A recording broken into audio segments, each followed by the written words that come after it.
Okay, Tzaraim Tovim, Erev Tov, everybody. Welcome Yom Revi'i or Yom Chamishi in Israel to continue where Dr. Lukshin left off. And it's a pleasure really to welcome back Laurie Novick for the beginning of a new series after her long series on issues relating to women, sort of a new start, Women in Keri'at Torah. This was, Laurie's idea in the lead up to the holiday of Shavuot, which is Matan Torah. We should talk. This is an issue that is fraught with much discussion on all sides. And Laurie is, I think, a wonderful person to present the issue in an objective, fair way through an analysis of our sources. We look forward to the next month of learning here together, and then please God afterwards.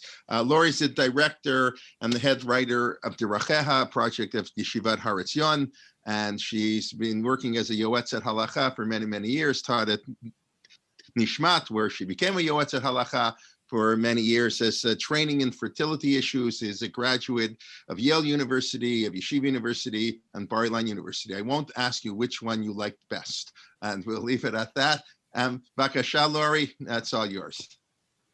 Thank you so much, Rabbi Jay. Thank you to all of you for being here, for joining us. I'm going to say tonight, though I know it's not nighttime for many of you, if not most of you. So I did propose this series, and I proposed this series, first of all, thinking about Torah and Keri'at Torah is just appropriate as we move towards Shavuot. And second of all, I think this has become, the question of women in Keri'at Torah has become an increasingly acute topic.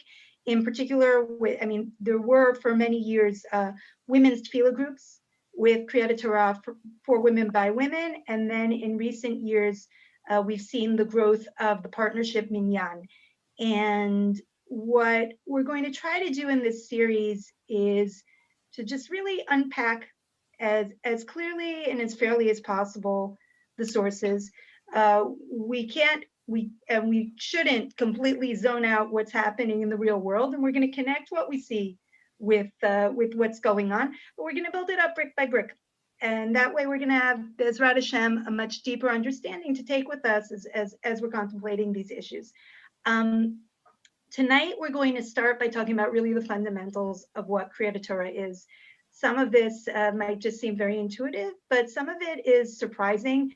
And it's by defining what it is and understanding how it works as a mitzvah that we can really get started at all in talking about what women's role might be. All right, so without further ado, I'm going to go for the screen share. Bezrat Hashem, it will go smoothly. And let's see how we do. Yes, okay, here we are. And if I would advise anyone who can to adjust in the screen so that they can have my picture kind of on the side so that they can both follow me visually and the text, but of course it's up to you. So I want to start with the first time we really discuss a formal ritual Torah reading, and that's a Torah commandment, and that's the commandment of Hakel. Hakel is at the end of every Shemitah year. Here are the verses. Moshe commanded them, saying, at the end of 7 years, in the Shemitah year, at the end of the Shemitah year, at the time of the holiday of Sukkot, when all of Israel comes to be seen by God in the places that He will choose, read this Torah before all of Israel's. Now pay attention to this word because it's going to come up in another source we're going to see soon. In their ears. We're not just reading into a vacuum. It's, sometimes you can speak and sometimes you can speak when you're thinking about how you're being heard, right? The Torah here is not just being read, it's being read to be heard. Hakel ta'am, gather together the people to do this. That's why we call it the mitzvah of Hakel. Ha'anashim v'hanashim v'hataf. The men, the women, and the children. And that's going to be, of course, critically important because in our first depiction of a ritual Torah reading, women are being explicitly included as being part of the audience, along with the men and along with the children. V'gircha asher b'sharecha, and the stranger in your gates, l'man yishme'u, l'man yilmedu, so that they can hear and that they can learn. Two aspects of what we might be doing during Keri'at Torah. We talked about reading the Torah and where's it going? It's going to the ear is hearing it, but hearing isn't just hearing, it's listening, it's understanding, it's learning. It's an act of communal learning of Torah. V'yir'u et Hashem Elokechem v'shamru la'asot et kol divrei Torah hazot. And it's through this connection with Torah, the ultimate purpose of this Hakal assembly is that we're going to have awe of God. In some ways, this should echo for us another moment in Jewish history when the entire people gathered together to hear the word of God and develop a healthy sense of awe of HaKadosh Baruch Hu. And that, of course, is Sinai, right? Ma'amad Har Sinai is another moment where God reveals his word. So what we're being told here implicitly in Devarim is that when we don't have Sinai, one of the ways in which we can re-experience Sinai, we can re-experience hearing the word of God, is through the Torah reading. And I'm not making this up. We see it in Yerushalmi. The Yerushalmi, well, actually, it's the Yerushalmi we'll get to later. This first Yerushalmi I want to talk about is talking more about the history of the enactment. So how does it really move from something that's being done at the end of every 7 years, and that's a Torah level commandment, to the Torah reading that we know, that we have, that's so regular? And it starts, according to the Talmud Yerushalmi, with Moshe Rabbeinu. Moshe itkin et Yisrael, shehu korin b'Torah b'Shabbatot u'b'yamim tovim u'v'roshei chodashim u'v'cholo shel moed. Shenemar v'yidaber Moshe et moedei Hashem el b'nei Yisrael. I'm going to start with the pasuk. A verse says that Moshe is speaking the festivals of God to the people Israel. What does that mean? He's speaking the festivals of God. The drasha here, the way that the Talmud Yerushalmi is expounding it, is that Moshe is explaining the laws of the festivals of Israel to the people. How would he do that? Well, one way you can do that is through reading Torah.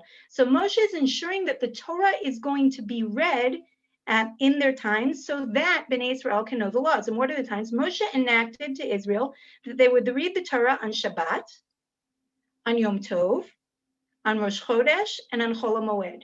These are all appointed times. Shabbat is another type of appointed time, but what's interesting in the context of this particular Yerushalmi is not just talking about regular Shabbatot, it's actually talking about the special Shabbatot, like Shabbat Para or Shabbat HaChodesh.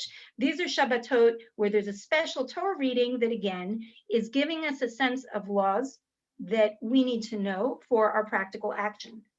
Okay, but that's the beginning, or that's an element of what we know of Keri'at Torah. It's really not the whole picture. Avakama helps fill out the picture. Hold on, sorry, my computer's jumping a little. Okay, here we are. Tanya, as we learn in a Braita, Bnei Israel walked for 3 days in the wilderness and they didn't find water. Water, metaphorically, in rabbinic literature is Torah.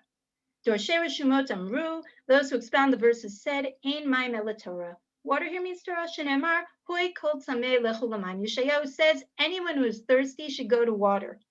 And that means anyone who is longing for the word of God should go to Torah. Kevan she'alchu shloshet yamim b'lo Torah nil'u. And it's saying that when Bnei Israel are in the wilderness and they've gone for 3 days, they didn't have Torah following Sinai.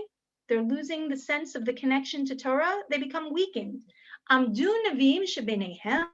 The prophets among them, the Rambam, in his rendition of this, says that we're talking again about Moshe Rabbeinu. V'tiknu lahem shehu korin b'Shabbat, u'mafsikim b'echad b'Shabbat. And he established for them, or the prophets established for them, that they would read on Shabbat, stop on Sunday, korin b'Sheni, read again Monday, mafsikin shlishi Ravi, stop Tuesday, Wednesday, korin chamishi, mafsikin erev Shabbat. So he puts us on the Shabbat, Monday, Thursday cycle. And the advantage of the Shabbat, Monday, Thursday cycle is that we're not going to have 3 full days without Torah. Between, for example, Monday and Thursday, we only have 2 days without Torah, not 3. That's sort of our limit. There's an idea here that for us to live, we need to have this ongoing connection with the Word of God. And the way that we have this ongoing connection of hearing the Word of God is through Keri'at Torah.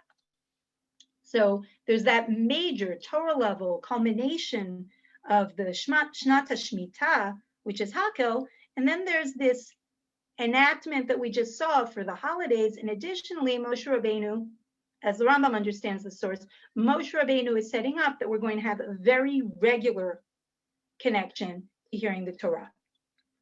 Okay, how did this work? What exactly was being read on these days? Well, at first, Tiknu Chad Gavra Tlata Psuki, Inami Tlata Gavri Tlata Psuki. At first, they enacted that it was either going to be one person, and it says one man reading 3 verses, or alternatively, 3 people reading a total of 3 verses.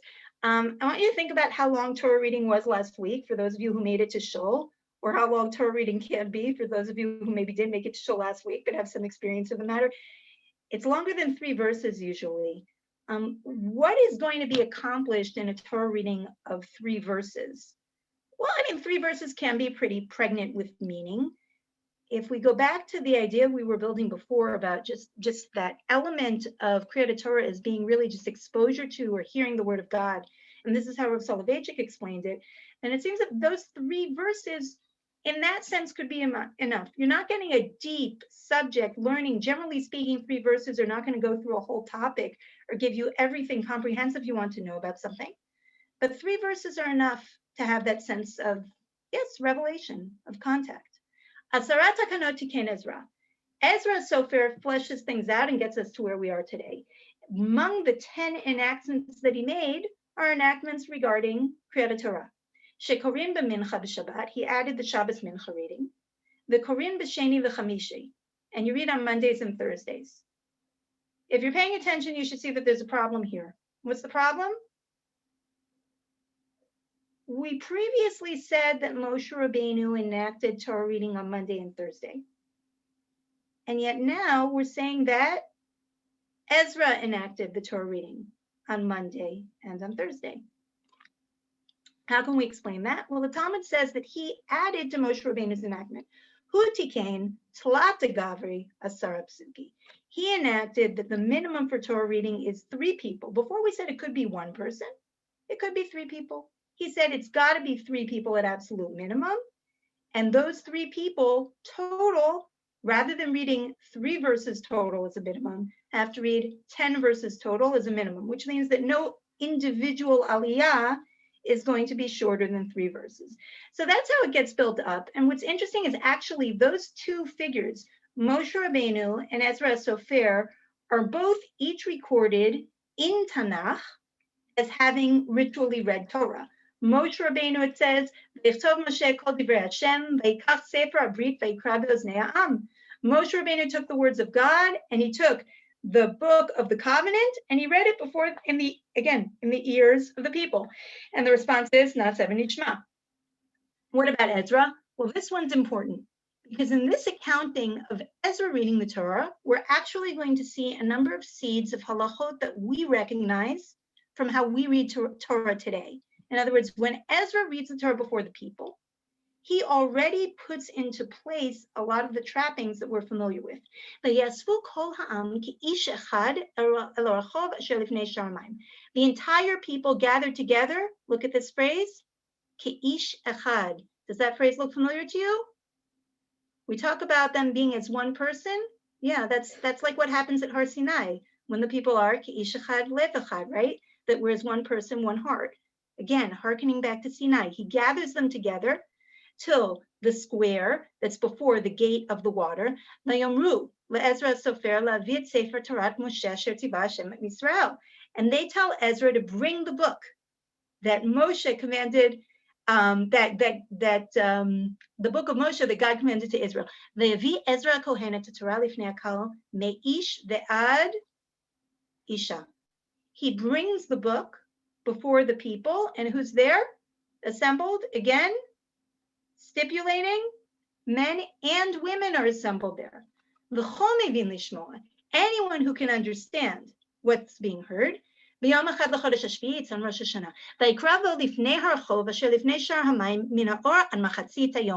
he is reading the Torah from when it's first light till midway through the day.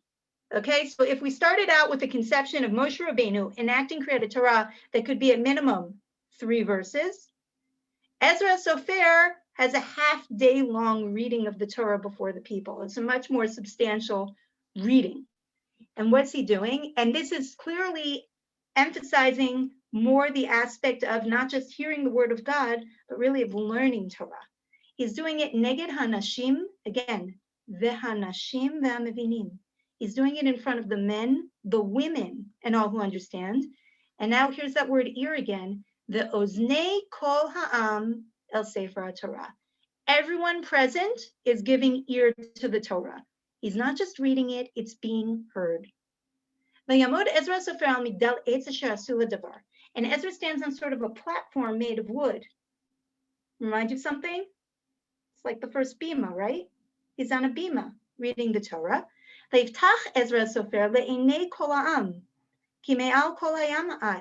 he opens up the Torah in front of everyone. This should also remind you of things that we do, right? Everyone needs to see the Torah. So that everyone doesn't just hear it, they see it. And when he opens it up, everyone stands. And here, this is going to be especially important for our next year when we get into the ins and outs of the Aliyah. So remember this. Before he reads from the Torah, what does Ezra do? He recites a bracha. And what do the people do? Amen, amen. They answer amen. That's as important as him reciting the bracha as their response. B'mol yadayim, they raise their hand, and they bow down, they prostrate themselves to God. And now there's a list of people, and what are these people doing? These people are mevinim et ha'am la Torah. These people are explaining the Torah, making the Torah understood to the people. Okay, and the people are at their stations. They're reading in the book of the Torah of God, and it's meforash. Meforash, according to the Talmud here, means it's being explained with the Targum. The Targum is the classic Aramaic translation of the Torah. So it's not just that Ezra is creating an opportunity for learning Torah, he's maximizing the opportunity for learning Torah, both in terms of time, in terms of gathering as much as possible of the people, making sure that there's a visual component, there's an oral, A-U-R-A-L component, there's a listening component, and it's not enough for him to read. The people are giving ear, and that's not enough either. The Torah has to be understandable. He's making it meforash. He has a team of people working with him to ensure that the Torah is understood by all who are present. That they should give their wisdom to it, and they should understand the Torah. And the Talmud there talks about how this also refers to the psukim, that we split up the Torah into verses, and also to Tamei Mikra, to the cancellatory marks. There's a lot of elements of what we know as Keri'at Torah that actually harken back all the way to Ezra Sofer. Okay, now Ezra Sofer, as we noticed, included women, and he included a Targum. And Rashi comments on this when he's talking about the Targum in Masechet Megillah, and he says, "Targum eino ela lehashmiya lenashim ve'amei haaretz she'enan mikirin b'lashon hakodesh." He says, why do we have the Targum? Traditionally, the way the Torah would be read is a verse would be read, and then a metargim would read the same verse out loud in Aramaic. There are Yemenite synagogues that still do this to this day. Back when Aramaic was the vernacular, this was like a simultaneous translation. It was a way to ensure that both the original language of the Torah is being heard and that it's being fully understood. And now what Rashi is saying is that the Targum is there specifically to make sure that those who don't know the sacred tongue, i.e. Hebrew, will understand the Torah. And who in particular does he have in mind? The unlearned men, Amei Haaretz, and Nashim, women. Women are a priority aspect of how the ritual of Keri'at Torah is being set up. Okay, so based on what we've seen, women have really been integrated in these different Torah reading rituals that we've seen. We saw it in Hakel Ta'am, Ha'anashim, Hanashim V'ataf. We saw it in Ezra's reading, where the women are singled out repeatedly. And we see it here in Rashi, where he's saying that this is one of the points of the Targum, is to make sure that the Torah is going to be understood by the women who are listening. Okay. One other aspect of Keri'at Torah that I want to raise. We talked about Keri'at Torah as learning Torah. We talked about Keri'at Torah as hearing the word of God, of both of them as being an element of recreating, as it were, Ma'amar Har Sinai. Keri'at Torah is also something that requires a minyan. We see that in the Mishnah and Megillah. Okay, it's a proper religious ritual, and proper Jewish religious rituals, they're supposed to be communal in nature, have a minyan.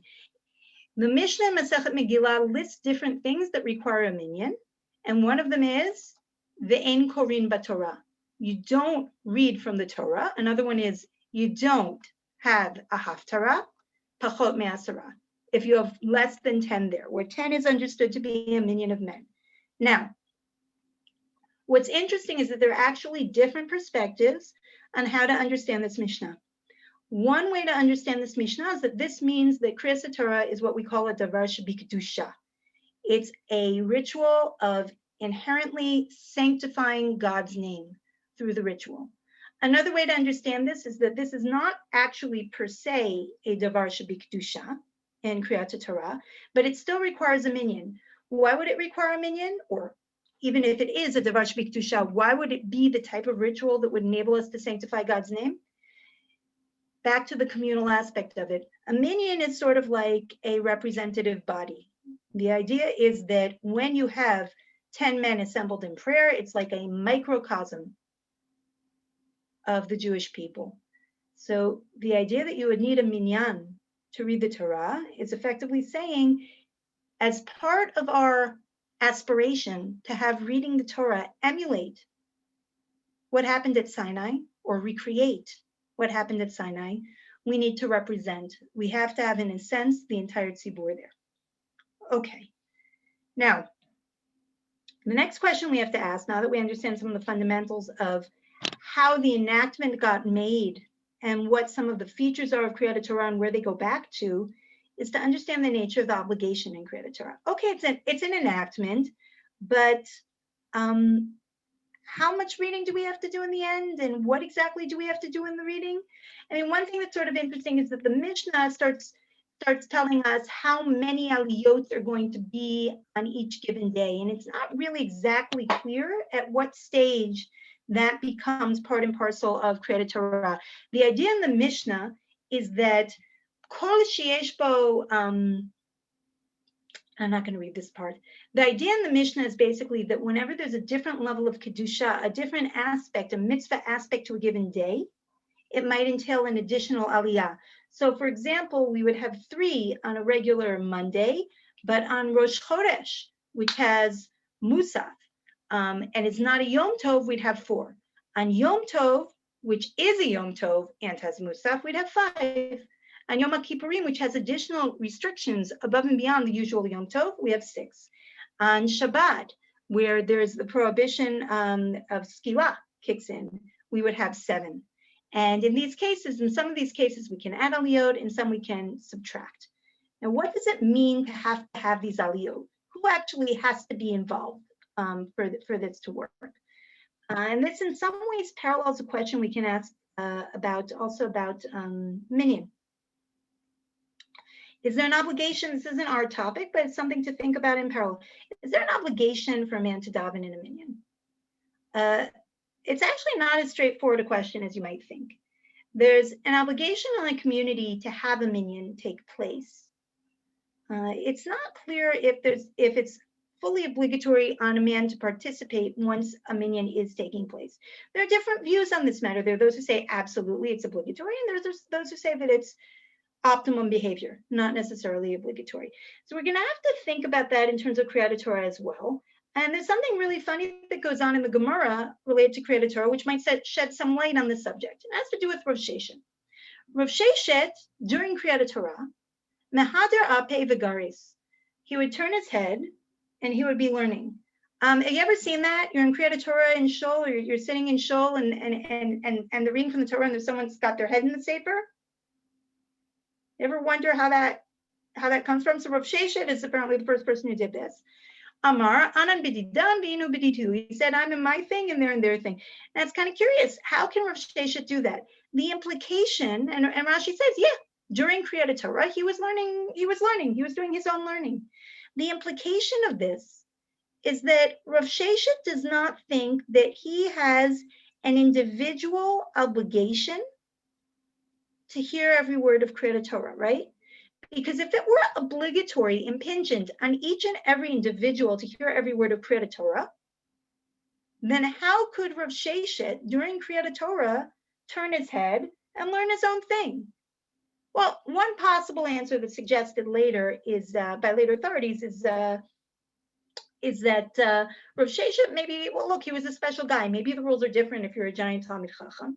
But still, the simple reading of what's going on here is that there isn't an obligation for each and every individual to hear Keri'at Torah.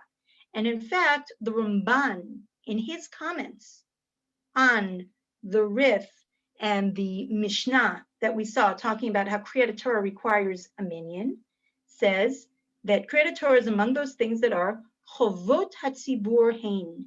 It is a communal obligation. Ve'enan ela b'mechuyavim b'davar.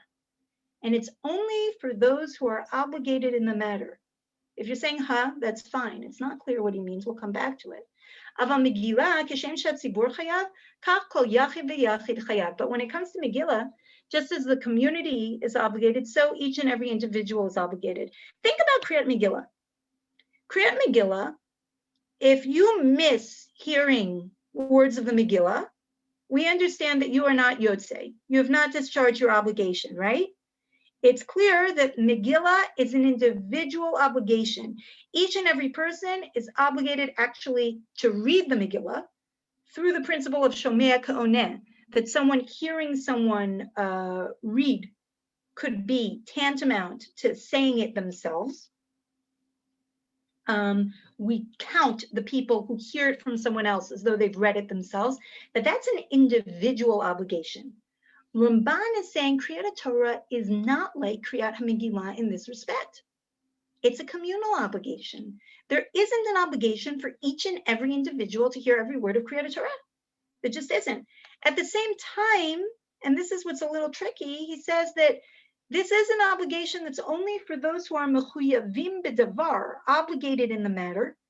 And it's not exactly clear what he means. He just said it's not an individual obligation. It may be that what he means is that the obligation doesn't apply at all for someone who can't help create the minyan, something like that. But it's not certain what he means. On the flip side, lest we think the whole case is closed, there's a Gemara with Rava that might lead us in the other direction. Rava bar Rav Huna says, Kevan sheniftach Sefer Torah, once the Sefer Torah has been opened, asur l'saper afilu b'dvar halacha. You're not allowed to talk. You're not allowed to do anything else. Shenemar, as it is said, and we should recognize this from Sefer Nehemiah, our story with Ezra, ukefitcho amdu kol ha'am. When he opened up the Torah, everyone stood. And he understands standing here as being quiet. And the other verse that's brought as a proof text is, V'oznei kol ha'am al Sefer Torah. Everyone gave ear to the Sefer Torah. So Rava seems to suggest that you're not allowed to do anything else when the Sefer Torah is open. Now, it could be that he means that there's an individual obligation, but it also really might be that what he's saying is, okay, there's a communal obligation in Kriyat HaTorah, but once you're in the presence of the Torah, irrespective of the fact that you don't individually have to hear every word, out of reverence for the Torah, it is appropriate to be silent and to give ear to it. It's like a secondary obligation. It's an obligation that kicks in. If you're there, you need to pay attention. But that's not exactly the same thing as saying each and every individual has to hear every word of every Torah reading. In fact, it's very different. And the Shulchan Aruch actually brings different variations of what it might mean for there to be a communal obligation in Kriyat Torah. He talks about it could be that asur l'saper. It could be like we just saw, what Rava said, that you can't say anything, even divrei Torah. Everybody's got to hear everything. V'yesh mitarim likros, but there are those who say that you're allowed to read or to learn at the same time, and that's like what we saw before with Rav Sheshet.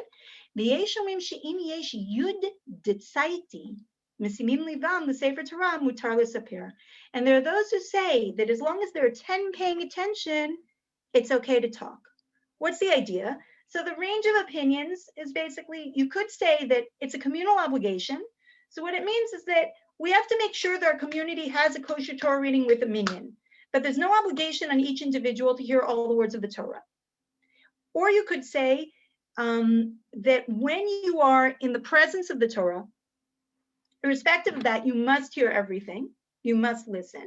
Or we might say, no, we just have to make sure, even when we're in the presence of the Torah, that at least 10 people are paying attention to it, but not necessarily that everybody is actively paying attention to it. All right, this is all very well and good. Where does it leave women is really going to be our question moving forward. So let's start with that a little bit. And what's funny is that we're going to be talking about women's obligation in Keri'at Torah, but like what we've just seen is that even using the phrase obligation with respect to Keri'at Torah is itself not really straightforward. I'm just to give you a drop more context. Halicha Shlomo, Rav Shlomo Zalman Auerbach, when he talks about it, he says, "Mitzvah kol mitpalim lishmat Keri'at Torah." Everyone who's there davening has to hear Keri'at Torah, but at the same time, if you went to Chutz La'aretz and you missed a week's reading, you don't have to go back and make it up. If you're there, you have to pay attention. But it's not that there's an individual obligation to hear every word. Binyan Kriyat Torah hi chovat hatzibur chovat kol yachid v'yachid chiyuva leka ela b'tzibur shel tefillah. There's only an obligation in the context of being in that tzibur. So what about women? So the discussion of women kind of starts from another perspective. And it's connected to one of the things we also addressed earlier, which is that Keri'at Torah has an aspect of being communal learning of Torah. Now, women are exempt from the formal mitzvah of Talmud Torah. So a few early authorities, including the Meiri, want to say that women are exempt from Keri'at Torah because women are exempt from the mitzvah of Talmud Torah. Meiri, the Hip Torah, woman's exempt from Keri'at Torah. Mikol makom katan v'yesh l'sheichut b'Talmud Torah shacharim mitzuvim lamdo. But a katan is different. A minor might be different because he actually has a connection to the formal obligation of learning Torah. His father's obligated to teach him, and therefore it's different. The implication is if a woman's exempt from learning Torah, she's exempt from Keri'at Torah. Masechet Sofrim, though, seems to say, or might say, something a little different. Look here. Masechet Sofrim is talking about Tisha B'Av, reading Eicha on Tisha B'Av. Yesh Korim Sefer Kinot. There are those who read Eicha ba'erev, those who read Eicha at night. That's what most of us do. Ve'yesh Machrin ad haboker lachar Kriyat Torah. There are those who read it in the morning after Keri'at Torah. There's some people who read it both, actually. Im yodeyahu l'targumo mutav. If you know how to translate it, great. Got to give it to someone who knows how to translate it well. And it's got to be translated so that the other people will understand it, including the women, hanashim, tinokot, and kids. Shehanashim chayavot lishmoa kriyat sefer ka'anashim. For women are obligated to hear the reading of a book or a scroll like men. And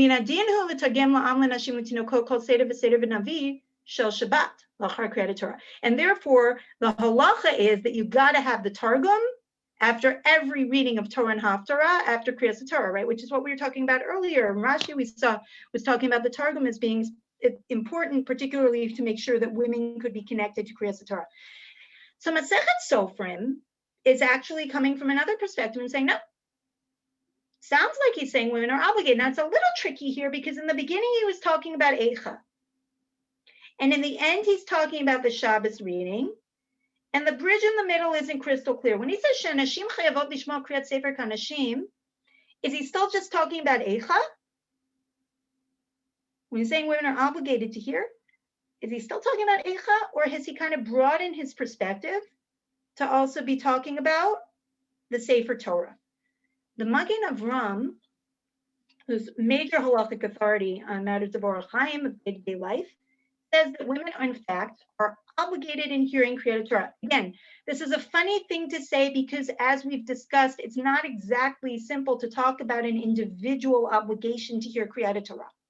But insofar as anyone's obligated to hear Keri'at Torah, the Magen Avram thinks that women are included. Mashma mikan disha chayevet lishmoa Keri'at Torah. Woman's obligated to hear Kriyat Torah. Even though it was established because of Talmud Torah. And women are not obligated in Talmud Torah.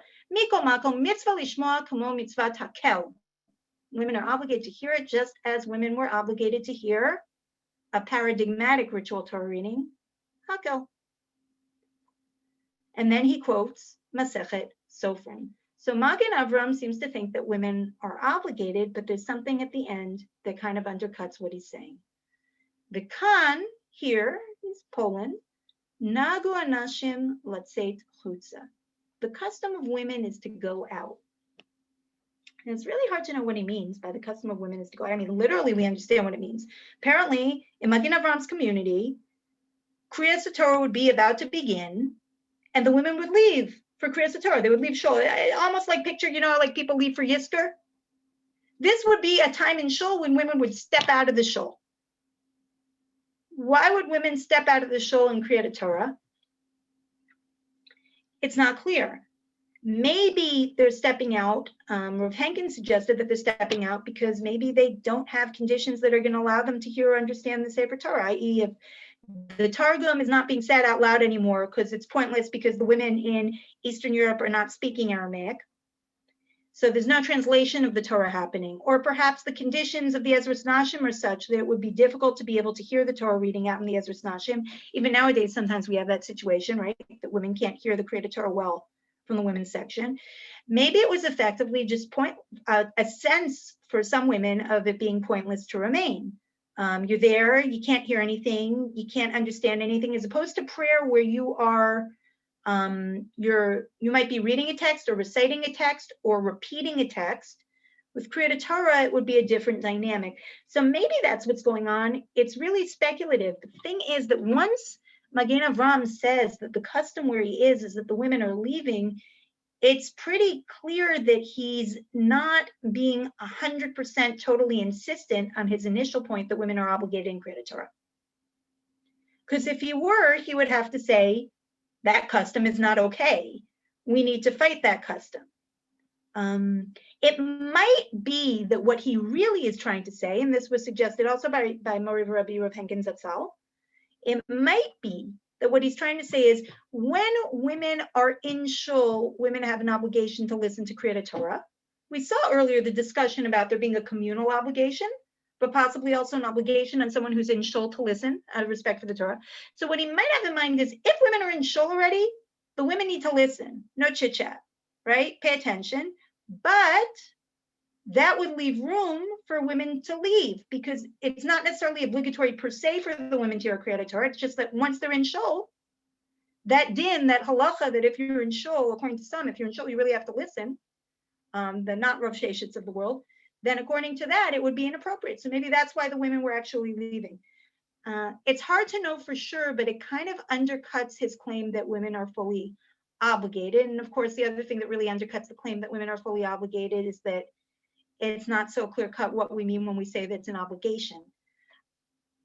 Aruch HaShulchan firmly disagrees with Magen Avram. And one of the reasons why he disagrees with Magen Avram is that he thinks, first of all, he says that it's like Talmud Torah, like we saw in the Meiri, that women are exempt from the mitzvah of Talmud Torah.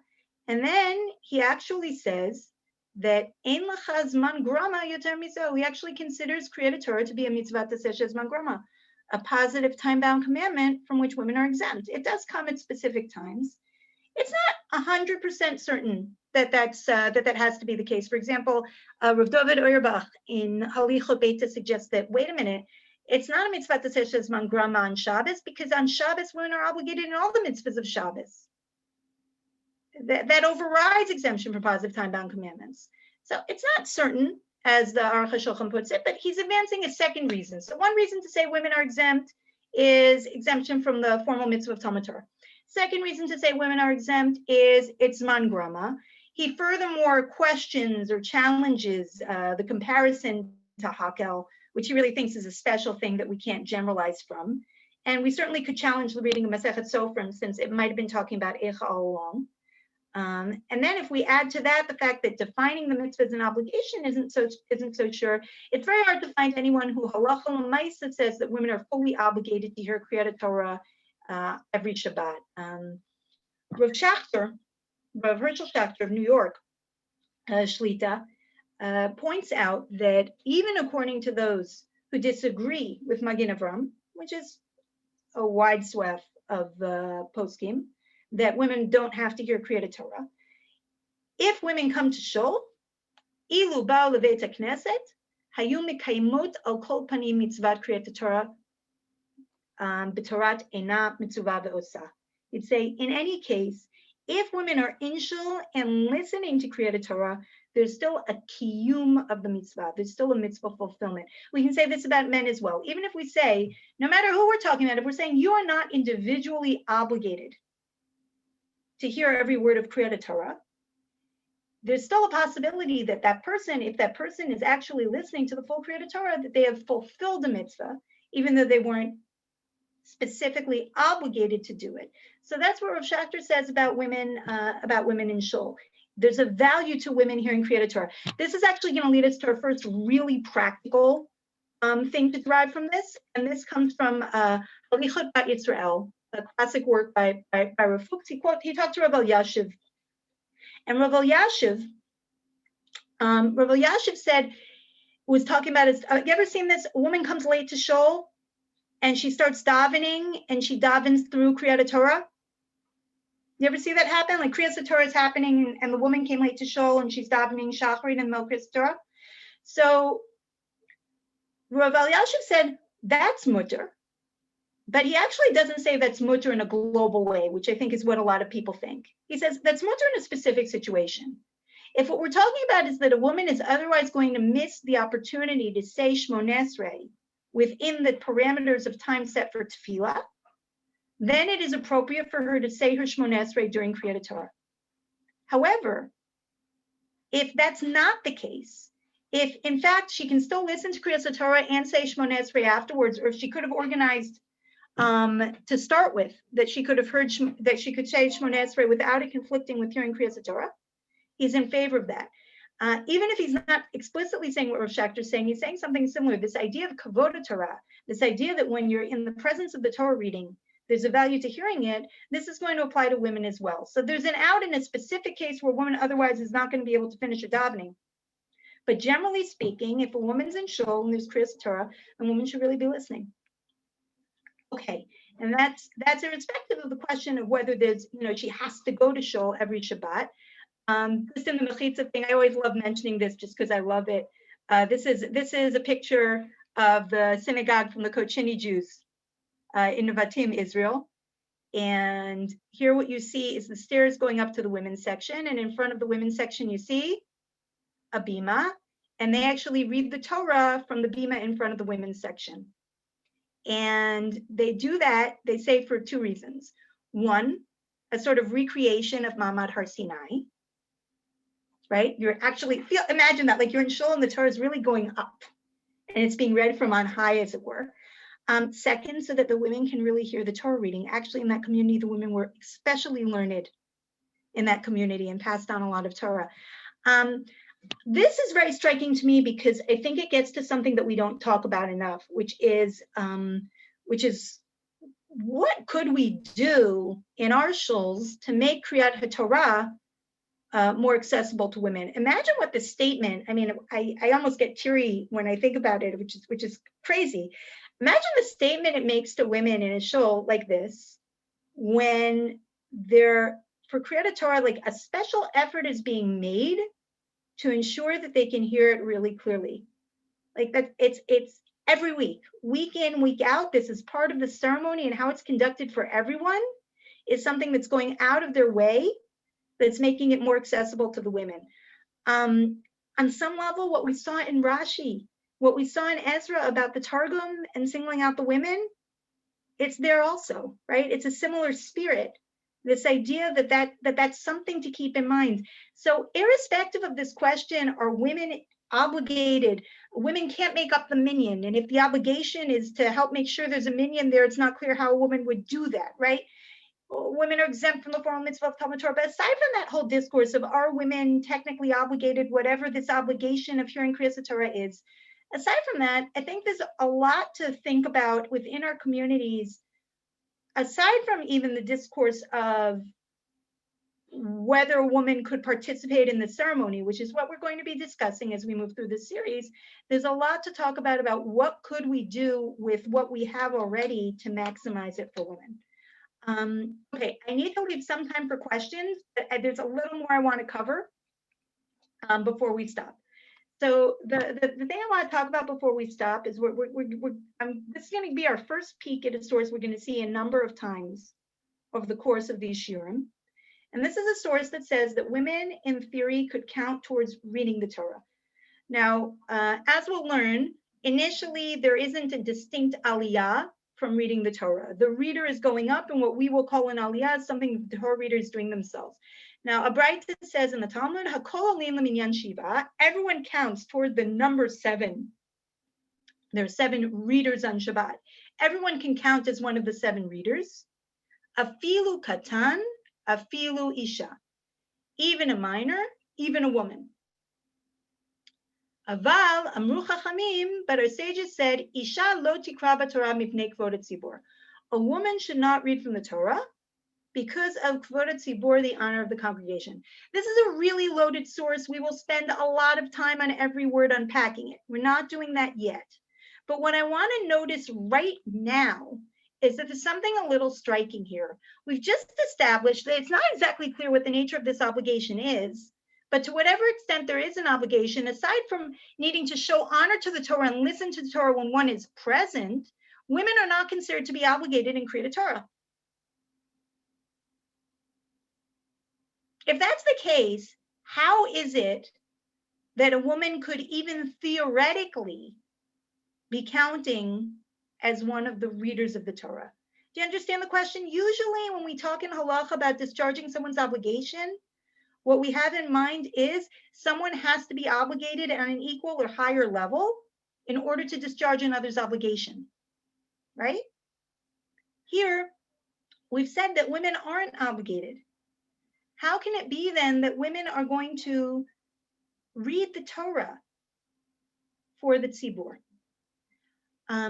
There are 2 fundamental approaches to answer this question, and they get into 2 different ways of understanding what the reader is doing for the congregation in reading from the Torah. One explanation is that what's going on is, hold on, let me just find it. Fine. One explanation, and we'll deal more with the consequences of this next week, is that the reader is discharging the communal obligation in a sense by reading. In which case, how does a reader read? And the Ran explains, Hakol olim leminyan shiva afilu isha, pirush olim lashlim ka'amar. They can fill in the count. V'lo shehu kulam ktanim v'lo nashim. They can't all be women. Dekevan delav b'nei chiyuva ninhu lo mafki legamri. Because women are not obligated in Keri'at Torah, they can't fully discharge the obligation for others. So Ran is saying, yes, the reader during Keri'at Torah is discharging the obligation for others, but a woman could still, theoretically, we're not talking about practical halacha, theoretically a woman could still be the reader because apparently not every single aliyah is needed to discharge the obligation. We'll talk about this more next week. It'll probably be the first thing we discuss next time. But the idea would be that maybe only the first aliyah is needed to discharge the obligation, like Takanat Moshe. Or maybe only the first 3 aliyot are needed to discharge the obligation, like Takanat Ezra in the beginning, before we build it up to 7 aliyot, right? So maybe the idea would be a woman could fill out the count of 7 because she's, as an additional reader, not actually discharging an obligation. The core obligation is in line with those initial stages of the takana, which are the first aliyot. That's one possibility. A reader discharges obligations, but the readings a woman could do aren't readings that are discharging anyone's obligation. Possibility number 1. The second possibility is a little different. And the second possibility says that, you know what? The reader is not actually discharging obligation for anybody. What's the reader doing? The reader is making sure that the Torah is being heard. The person who's actually discharging the obligation is the listener. What do we say the mitzvah was? Again, when we talked about Megillah, we said that the mitzvah of Megillah is to read the Megillah. The person who reads the Megillah for the congregation through the halachic mechanism of Shomea Ke'oneh, a listener is tantamount to one who is responding or reading, is enabling us to read through listening. But with Keri'at Torah, there's no obligation in reading. There is only an obligation in hearing, according to this perspective. And if you say that the obligation is in hearing, then the person who's reading could be anybody. It doesn't matter. The question is, was a chunk of Torah from a kosher scroll read? That's what matters, not who reads it. And Igrit Moshe says as much. ולכן ניחא בפשיטות, מה שגם קטן עולה ויוצאים בקריאתו וכן אישה, אף אם פטורה מקריאת התורה. And therefore, we can understand, it makes sense, simply, how even theoretically, a minor could read from the Torah, or a woman could read, even though she's exempt from Keri'at Torah. And generally speaking, you can't discharge someone's obligation if you're exempt.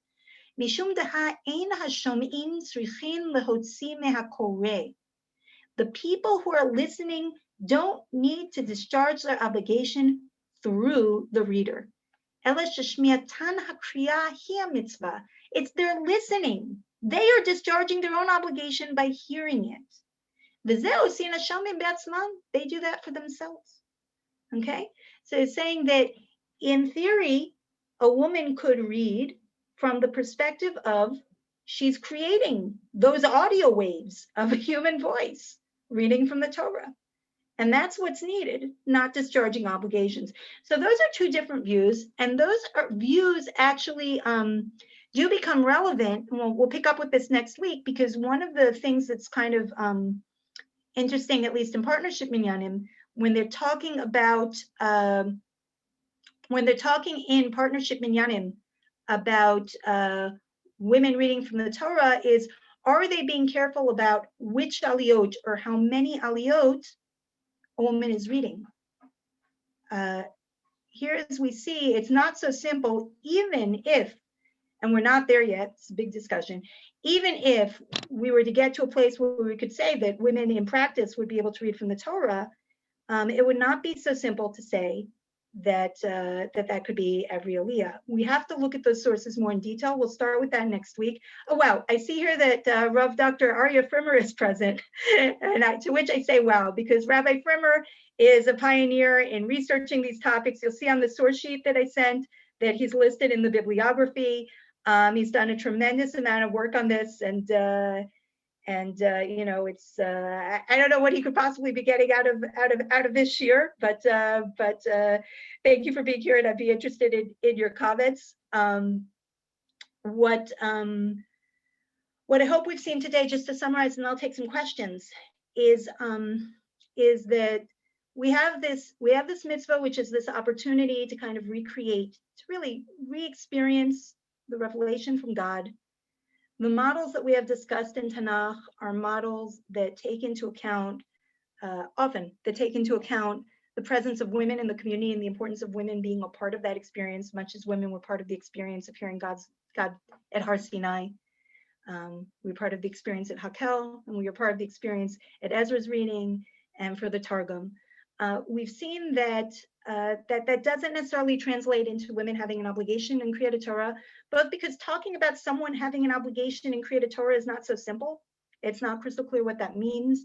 To the extent that it means something, it might mean helping to make a minyan, which the woman is not necessarily going to be able to do, right? Because she's not counted towards that minyan. And at the same time, there was an opinion that we saw in the Magen Avraham that women would be obligated, but what he might really have in mind, as Rav Hengen suggested, is just simply that respect for the Torah, that the idea, not like Rav Sheshet, but like Rava, that if you're there when the Torah is being read, you need to listen. You shouldn't chatter, and you shouldn't even make up your tefillah, as Rav Elyashiv says, unless it's your only way to get in your Shacharis and Mina on time.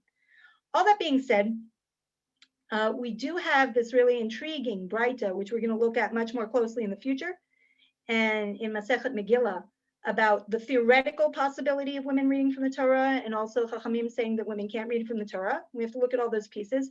But that theoretical possibility is based on one of two things. Either saying that, yeah, someone who's reading from the Torah is discharging the obligation of the community in some sense, but when the woman's doing it, she's doing it in a limited amount of avliot, which aren't really themselves discharging the obligation. Other male readers have done that.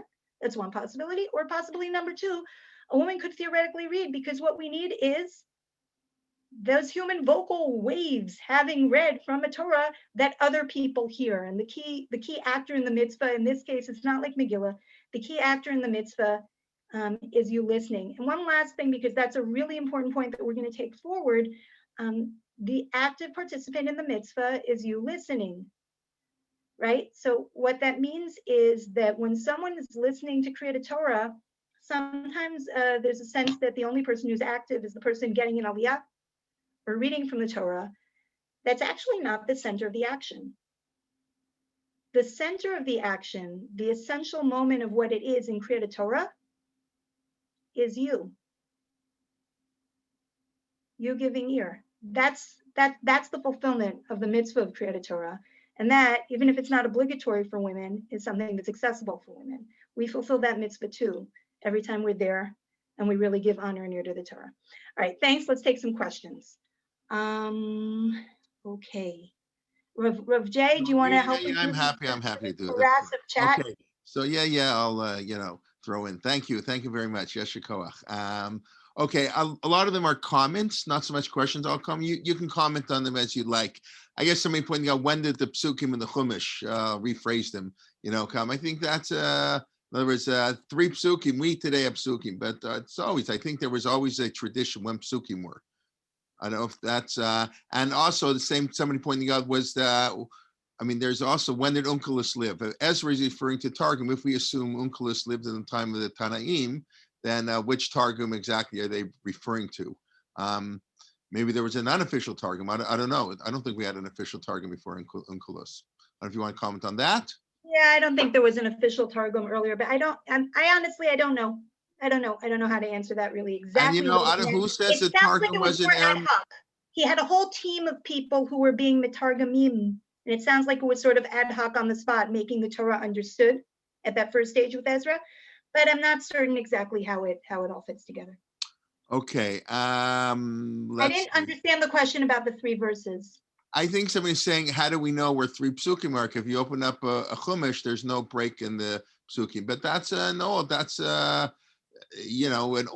How do we know? Moshe Rabbeinu split up the psukim. That's how. Kol pasuk to lo paskina, Moshe Rabbeinu and lo paskina, and then you have the Tamei Hamikra. I mean, the Gemara presents different opinions where the Tamim come from. Where the Sof pasuk, was that dating back to Sinai or much later? That's another shir. Zeb wants to know, why did Ezra add the reading on Shabbat afternoon from Monday? Yeah. So that's in the Gemara already. For the people, I think, who couldn't go to shul, the Yoshvei Kranot, I believe, if I'm not mistaken, the Gemara says Ezra added that. There is a fascinating tshuva in the Melamed Lahoel. Rav David Tzvi Hoffman, the great posek of German Orthodoxy at the turn of the 20th century, the rector of the Hildesheimer Seminary after Rav Israel Hildesheimer, he has a tshuva. Jews in Germany had to go to school on Shabbat. Orthodox Jews went to school on Shabbat in Germany, and they wanted to know if they could lane the Chumash, lane the Parsha at Mincha time. They would come, school ends at 3:30. They come to shul and they lane. So I think he talks about it there. But I think that's what they did. If people, not everybody go to shul on Shabbos morning, if I'm not mistaken. If anybody remembers otherwise, please chime in. Okay, discussion about the woman, of course, the important role of women. Okay, sorry, yeah. Yeah, I'm just saying it's Yoshvei Kranot also. Okay, they read it for the woman because the woman and the men, many were ignorant, especially in the time of Ezra. I mean, you didn't get into that, but It sounds like from the simple shot of those verses in Ezra, they didn't know about sukkahs. They didn't know about anything. So, somebody pointed out they read it in Targum for the woman because the women were ignorant. The men were ignorant. Everybody was ignorant. Most people. It says that it's read for the women and for the Amei Haaretz, at least in Rashi's comment, and for those who didn't understand. And I mean, throughout Ezra, you have this dynamic where the nation, they're losing. When you say that they lost they don't fully speak Hebrew properly. They're speaking a little bit of Aramaic, a little bit of Hebrew. They're mixing with the foreign women. So that there was a lot of mass ignorance, and not just women. So it's more striking that they don't just leave it to be assumed that the women are there, but they're spelling out, yes, the women's understanding has. That's exactly why the Rambam says the Anshe Knesset Agdol established the Shmon Esrei. A siddur is really a bad thing. Prayer has to emanate from the heart, but people spoke 15 different languages and nobody knew what to say. So that's I think the Rambam, beginning of Hilchot Tefillah. That's why we did the Shmon Esrei. Yeah, ignorance is a common problem. What can I say? Okay. Rav Shesha was learning. He was engaged in Talmud Torah. Osek b'mitzvah patur min ha-mitzvah. I don't know that would apply there. It's kavod sefer there's a question Torah. You can be mekayem shnehem. So if in this case there's no I don't think there's a reason why he wouldn't be able to be mekayem shnehem and listen to the Torah and then go back to his. It's sort of in public when the rabbi is not paying attention to Kriyas Torah, it doesn't sort of look good for all the balabatim. No, in a certain sense. I mean, like if Rav Shesha is learning, it's like you mentioned, it's for the kavod of the Torah. So that would presumably supersede osek mina mitzvah patur mina mitzvah. Yeah, so I should add, the Gemara does say he turned his head, and then in the Shulchan Aruch, we didn't have time to really look closely at the Shulchan Aruch where he discusses it. He says that the person is, there are those who say, so it doesn't say everybody, there are those who say that you can learn at the same time quietly. And the idea is it's not even if someone is doing this, so it's not clear that it's for just everybody and not for great Talmidei Chachamim, but even if it's for someone, it's really not supposed to be in your face. It's supposed to be conducted in a way that does not visibly detract from audibly detract from the honor of the Torah. Yeah, somebody unfortunately pointing out woman leaving shul, Kiddush club, men leaving shul, people walk out of shul. That's of course why we switched to 7 aliyot, because people walked in and out of shul, so they would miss the aliyot. That's whatever. That's the brachot, I think, not the number. Yeah, of course. That we switch instead of having just coming late and leaving early goes back. Right. I'm saying the first and the last person, the people should hear the whole bracha. Let's see here. David Eisen's question. Susanna pointing out maybe women left because they couldn't hear. That's true. If you don't build, it's always going to be true. If people don't feel part of the service, they're not interested in it. That's what it's a beautiful picture of the shul there, by the way. Where'd you say that was? Where was that shul? So that shul is in a kibbutz down south in Israel. I think it's called Nevatim, if I remember the name correctly. They have a little museum in the memory of the Cochin, India Jewish community, which is a community that goes way back. It's fascinating. And yeah, that's really how they constructed all their shuls in that community. It's a very ancient Jewish community with a lot of traditions. It's very interesting because Mark Shapiro is often commented, we've been on our trips. So he's been in Jerba, the last, Arabic speaking Jewish community, basically fully, it's not Orthodox, or it's Western Europe, but a traditional observant community, and he says there are 12 shuls there and none of the shuls have a mechitza. There's no mechitza. So he was there. So he asked one of the rabbis, where did the woman daven? And he said, the rabbi looked him in the eye and he said, Ma inyan nashim eitzel beit hakneset. What do women have to do with the shul? Right. Maybe Yom Kippur, who ever heard of one going to shul? So different communities have very different cultures. There's the halachic aspect and of course the cultural aspect and who goes and, where, listen, do women go to shul on Friday night? Women going to minyan, on the west side, that's quite common. Women go to minyan, in the morning, different communities. That's just interesting. Okay, to point that out. Laurie, that's part of our deal. I can moderate, but we add in our comments and our back and forth. Okay, the halach and sota, the woman is prohibited, machloket, and prohibited in studying Torah. Okay, when you walk into shul, hold on to read. Okay, just let me read this properly. To be read akin to halacha, that if one walks into synagogue when the tzibur starts to recite the Shema, you must say the pasuk with them, right? Shema, because it doesn't look good. The whole shul is saying Shema. The same thing. Okay, both the halachot are not about Kriyat Torah, Kriyat Shema per se, but deal with the secondary agenda, bizayon Ha-Torah chilul Hashem. That's what we're right. That the idea, if somebody doesn't pay attention, it looks bad. It's nothing to do with the mitzvah of the Torah. It's just unbecoming. Okay, very good. Are women obligated in tefillah bismana? That's a fascinating question, Laurie. Tefillah bismana. The women are obligated to daven, is no question. The women have to daven Shmon Esrei by a third of the day. So that's, I mean, if you follow, I mean, there's a reading of Magen Avram and Rambam that says that a woman can discharge her obligation to tefillah just with a language of request, praise request. And that sounds like it's at any point during the day, but a wide range of halachic authorities, certainly in the Ashkenazi world, but not only, follow the viewpoint that women are in fact obligated to say Shmon Esrei at least at Shachrit and Mincha, possibly also at Mariv. And if that's the case, that it should really be said in time. Where I do see some flexibility is that the timing for Shachrit is supposed to be till the 4th hour, but in case of duress, it can be until Chatzot, until the middle of the halachic daytime hours. And there's more flexibility with women to daven Shachrit up until that time if it's necessary. Generally speaking, you see in different responsa. But yeah, so a woman should make every effort to say Shachrit Shmon Esrei on time. Okay, I'm not sure I fully understand iPad's question, but can we skip the parts of the Torah? I guess if you're going to say it in Kriyat Torah, like let's say on Rosh Chodesh, maybe, do you have to say Korbanos for Rosh Chodesh if you're going to say it later in the davening? I'm not sure if that's what the question is, but maybe you can clarify a little bit. Since Torah reading is considered Torah study as well, can the individual or congregation not say those part of the earlier service that are there for Talmud Torah? Only on days of Torah reading, just as Tachanun is different on different days. I think there's a lot of flexibility about what kind of psukim you would say after Birchas Torah. Like you can make a really good argument that the best thing to say right after Birchas Torah is the psukim of the Korban Tamid. I think you find that in like Siddur Rambam. I mean that's something that there's a really great reason specifically to say that every day. I don't think it's something that's hard and fast. You have to say specifically these, they're customs, and so we should honor customs.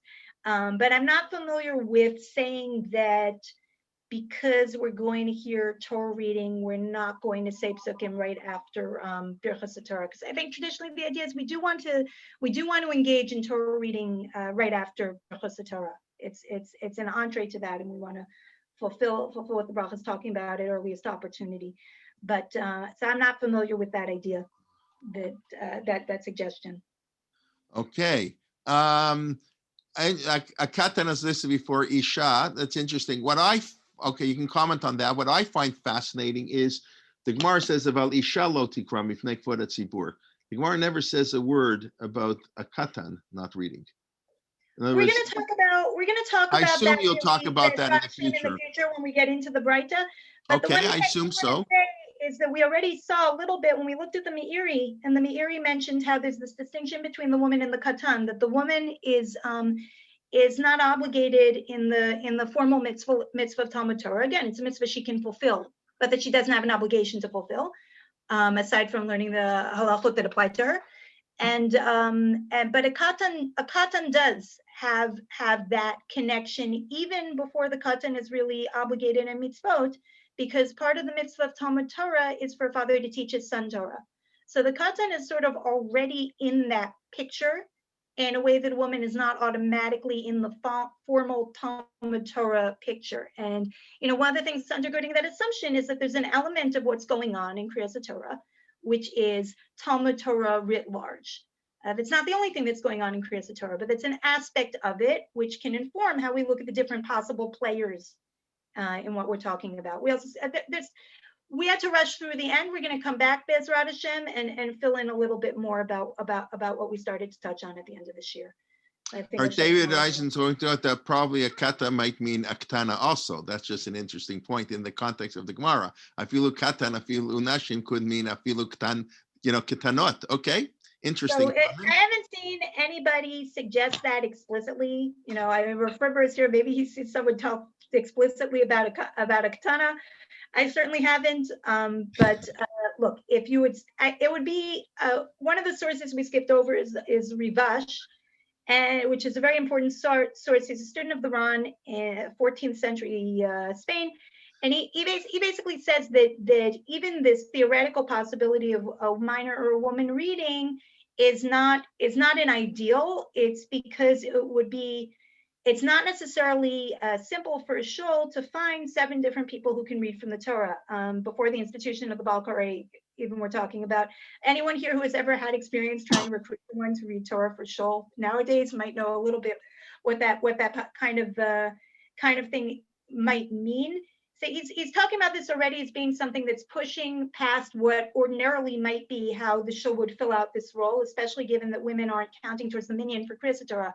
It's very striking that a woman could count as a reader of the Torah in that context. So a woman is kind of like a bridge in one direction. A katan is a bridge away in another direction. It seems to me you might think of the katana as being like another bridge out. So sort of like not even being considered, which might be why I really haven't seen it anywhere. But yeah, Okay. so Mr. Eisen, I would not actually assume the katan includes katana here, but I couldn't tell you. Yeah, 7 God afilu, it's a bigger chiddush that a katan. After all, a woman may be some issue, but at least she's intelligent, has the ability. Minor is weak, so it's a bigger afilu ktanim. Of course, once the ktanim, the nashim can do it also. So that gets back to what we were talking about, right? Everyone has advantages and disadvantages. The advantage that the katan has is this other connection to Talmud Torah, and but yeah, a woman is an adult, and that surely means something. Okay, we pray and study Torah in the whisper so we can hear ourselves. Yeah, ideally, Shema la'oznecha, you should hear what you're davening, though by Shema, not by Shemon Esrei necessarily. Oh, yes, Susanna's question is exactly what I was thinking today. If you take Rav Moshe, that it's just the idea of listening, then you can hear a recording. And if you don't want to go so far as recording, for sure Zoom should be okay. In other words, and then we know, in other words, because, and even if you want to claim the whole question of a microphone is the voice, it doesn't matter. It's not a question of call. It's a question, can you hear the Torah? Who cares how you hear it? So really, according to Ramosha, this should be a leeway into the Zoom minyanim, and I mean, different, at least for Keri'at Torah. So I'm gonna do something which is sort of like illegal in this context. I'm gonna use a lumdish term, right? So what we're looking for is a hefza of Keri'at Torah. We're looking for something that actually constitutes a halachic entity of the Torah being read from a scroll. And the question is going to be what we're talking about, and that's part of, right? Not everyone agreed with Rav Moshe, that part that we saw about it being okay. We saw there was the other perspective that has to do with discharging obligations, which certainly is going to have to be. There's a question about what counts. How do you define what creates a chetza of Keri'at Torah? And there's no way that a mere recording could do it.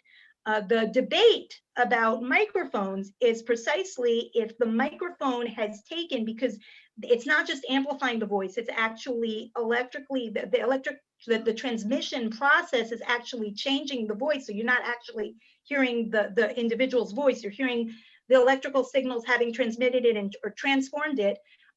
There's a question if you've retained its identity of having been that voice, that chetza of reading. That's the debate about the microphone to start with. So I don't think that really can get off the ground. No, but if it's shmiya, if you just have to hear it. We're going to need minyanim here. All I'm those sorry? things we need.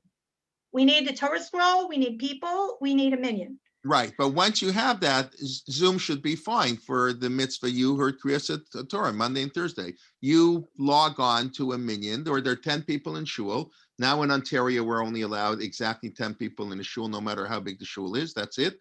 They went down to 10. I don't think it's because of a minyan, but that's why. And 10 people can go to shul, and you can listen. You'd be 100% yotzei, the mitzvah.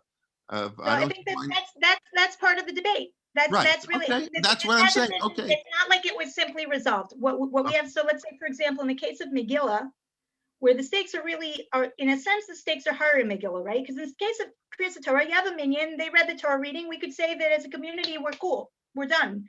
And it's not the ideal, right? But you can make that argument. In the case of Megillah, everybody really needs to individually hear that Kriyas Megillah. And there we also had, it was not, no, I didn't see anyone saying that, yeah, just make it for Zoom and be happy. We said, we saw some people saying you can rely on the opinions that Zoom could work if there's no other way for you to hear it. Yeah. And better that you should possibly be discharging your obligation than definitely not discharging your obligation. But this was not something that was like simply resolved and that Of became, course.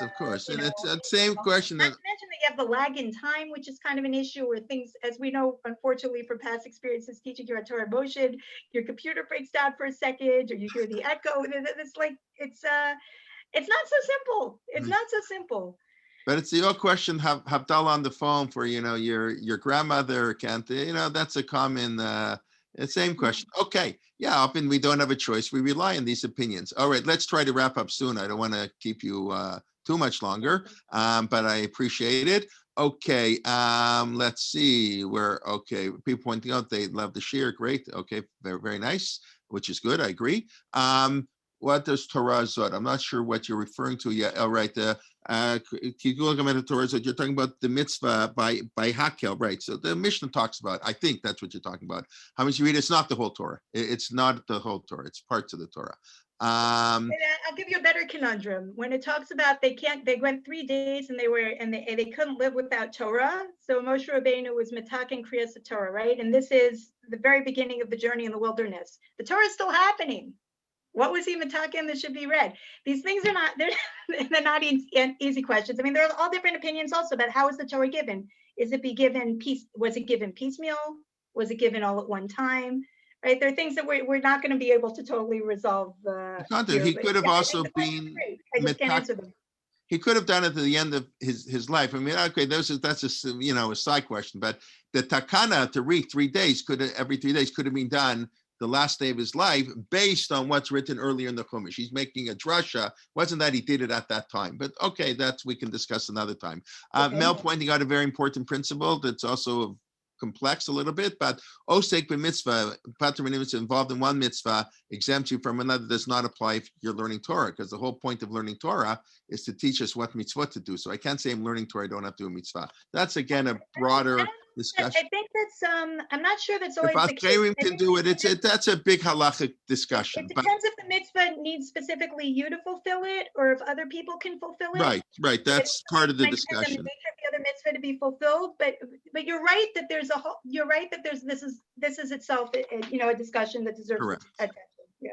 Okay. If the okay, learning all day, exempt people. Right. Okay, that's all discussion. How much learning? Yeah. So different opinions. But of course, the basic reason we learn Torah is to keep mitzvot. To learn Torah and not to be involved in chesed and mitzvot, that takes away a lot from the Torah. Are there times when somebody who's involved in learning, that's his life, or whatever, gets paid to learn and who knows what, doesn't have to a mitzvah, others can do it? We're not discussing now. Okay, I think that's pretty much it, unless anybody would like to unmute himself and speak up. I just want to, if for some reason Rabbi Jay has trouble sending the source sheet, I want to invite you. We did get it posted by within like 10 minutes of the year started. So it's there. It's got it's there. We'll try. There's also the bibliography there, and I'm always amazed how many people, I don't want to say complain, but people are excited to get all the sources. Where are the sources? Why are the sources not posted? That's great. People want otiyot machkimot, so they want to see the sources. We did say this was a look at the sources, so right. There you go. We have to. It's our big mistake. Yes, but okay, you got the sources on the screen. Anyways, thank you. This evening, Moshe Sokolow, for those who don't live in Israel and for those who do live in Israel and can't sleep, that's at 3 a.m. in the morning, Israeli time, 8 p.m. here, the Ha-Torah of the week, our weekly view of the Torah, very nice. And tomorrow morning, of course, Shuli Mishkan at 11 a.m. Natty Health God is giving our weekly Parsha Shir at 8:30 p.m. That's at 3:30 a.m. in Israel. And Friday, I'll be giving Pirkei Avot Shir 9:30 a.m. That actually could work. That's only 4:30 p.m. in Israel. You're all ready for Shabbos. You know, people want to prepare and get prepared in advance. Okay, nice to see everybody. Thank you, Laurie, for always wonderful shir, and we look forward to learning with you next week, and we look forward to seeing all. And as I always say, invite a friend, invite one friend who has not experienced some of the shir on Torah motion, and that's the best way. That's our best way to grow and have people learning. And yeah, David, okay, I hope you enjoyed it. Okay, thank you very much, and we'll see you all soon, and have a wonderful day. And thank you, everybody. Bezrat Hashem, next week we start talking about what the Aliyah is. So I look forward to seeing you there. Yeah. Okay. I'm waiting for partnership minion. Okay. The discussion. And you're going to have to wait a little while. Dr. Frimmer, nice to see you. Nice to see you, Dr. Frimmer. As Laurie mentioned, of course, really the pioneer in this field, and written much voluminous, huge articles on this, and has a lot to say. And we would like to hear you, to speak up at some point. I think it would be very nice. And, maybe we can even incorporate that a little bit moving forward if everybody is willing. But I think Dr. Frimmer does have much to add to our discussion.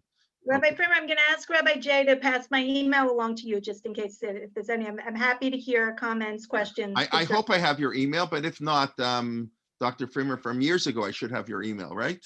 Correct. You can send it to me again, if not, or I'll look it up. You can find it at Keri'at. It's Aryeh.Frimmer@BIU. I'm sorry? Aryeh.Frimmer@BIU.ac.il. Okay. Those long Israeli emails, gmail.com is much quicker. Okay. All right. Anyways, thank you. Thank you very much. Everybody have a wonderful day. And Laurie, you get more of the night. When you were speaking at 2:15, it was already late when you finished. Now the night is still young. It's only 8:30, 8:35 in Israel. So maybe the kids are still up. Maybe you preferred it the other way. Oh, yeah, they're up. Thank you. All right. Have a great day, everybody. Bye-bye.